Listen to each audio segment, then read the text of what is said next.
পঞ্চগড়ে সার্জিস ও নাসিরউদ্দিন পাটোয়ারির গাড়ি বহরে যেভাবে হামলা করেছে, সেভাবে বলতে গেলে এখন তো আর আওয়ামী লীগের নাম বলছে না, বলছে ছাত্র দলের নাম, যুব দলের নাম।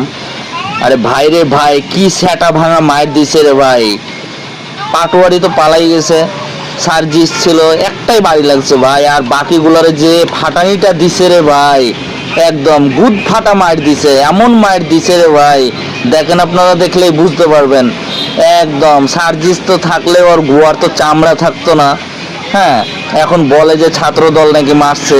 খানকির ছেলেরা এইভাবে মায়ের খায়, হ্যাঁ, এইভাবে দেশের ক্ষতি করতেছে আর এইভাবে মায়ের খাইতেছে আর কইতাছে যে ছাত্র দল মারছে, আওয়ামী লীগ মারছে। এই খানকির ছেলেদের চামড়া ছুঁইলে একদম লবণ লাগাইতে হবে।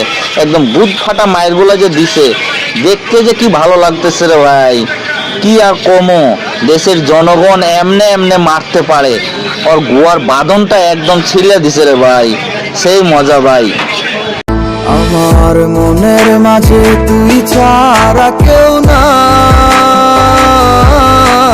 আমি চোখ বুঝিলে তোরে দেখতে পাই। আমার মনের মাঝে তুই ছাড়া কেউ না।